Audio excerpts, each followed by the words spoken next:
Top singer വേദിയിൽ ഇന്ന് ആദ്യ ഗാനവുമായി എത്തിയത് ഋതുവേണയാണ്.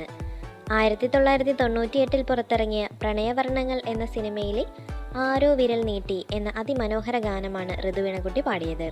ഗിരീഷ് പുത്തഞ്ചേരിയുടെ വരികൾക്ക് വിദ്യാസാഗർ ഈണം പകർന്ന ഈ ഗാനം ആലപിച്ചിരിക്കുന്നത് ദാസേട്ടനും ചിത്ര ചേച്ചിയുമാണ്. 97 മാർക്കാണ് ഈ പാട്ടിന് ഋതുവേണയ്ക്ക് ലഭിച്ചത്. 1995 പുറത്തിറങ്ങിയ നമ്പർ 1 സ്നേഹതീരം ബാംഗ്ലൂർ നോർത്ത് എന്ന സിനിമയിലെ മിന്നും മിന്ന മിന്നി എന്ന മനോഹര ഗാനവുമായിട്ടാണ് ഇന്ന് റാനിയക്കുട്ടി എത്തിയത്. ഗിരീഷ് പുത്തഞ്ചേരിയുടെ വരികൾക്ക് ജെറി അമൽദേവ് സംഗീതം നൽകിയ ഈ ഗാനം ആലപിച്ചിരിക്കുന്നത് ചിത്ര ചേച്ചിയാണ്. ലിറ്റിൽ ഏഞ്ചലായ റാനിയക്കുട്ടിക്ക് ഈ പെർഫോമൻസിന് ഗോൾഡൻ സ്റ്റാറാണ് ലഭിച്ചത്. 1994 പുറത്തിറങ്ങിയ തേന്മാവിൻ കൊമ്പത്ത് എന്ന സിനിമയിലെ എൻ്റെ മനസ്സിലൊരു നാണം എന്ന സൂപ്പർ ഹിറ്റ് ഗാനവുമായിട്ടാണ് പെർഫോമൻസ് റൗണ്ടിൽ പാടാൻ ഇന്ന് താരക്കുട്ടി എത്തിയത്. ഗിരീഷ് പുത്തഞ്ചേരിയുടെ വരികൾക്ക് ബേണി ഇഗ്നേഷ്യസ് ഈണം പകർന്ന ഈ ഗാനം ആലപിച്ചിരിക്കുന്നത് MG സാറും സുജാത ചേച്ചിയും ചേർന്നാണ്. 98 മാർക്കാണ് ഈ പെർഫോമൻസിന് താരക്കുട്ടിക്ക് ലഭിച്ചത്.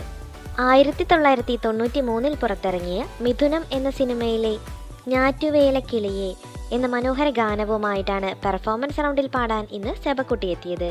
ONV കുറുപ്പിൻ്റെ വരികൾക്ക് MG രാധാകൃഷ്ണൻ ഈണം പകർന്ന ഈ ഗാനം ആലപിച്ചിരിക്കുന്നത് ചിത്ര ചേച്ചിയാണ്. ജഡ്ജസ് എല്ലാം എഴുന്നേറ്റ് നിന്ന് കൈയടിച്ച ഈ ഗംഭീര പെർഫോമൻസിന് 100-ൽ 100 മാർക്കുമാണ് സെബക്കുട്ടിക്ക് ലഭിച്ചത്.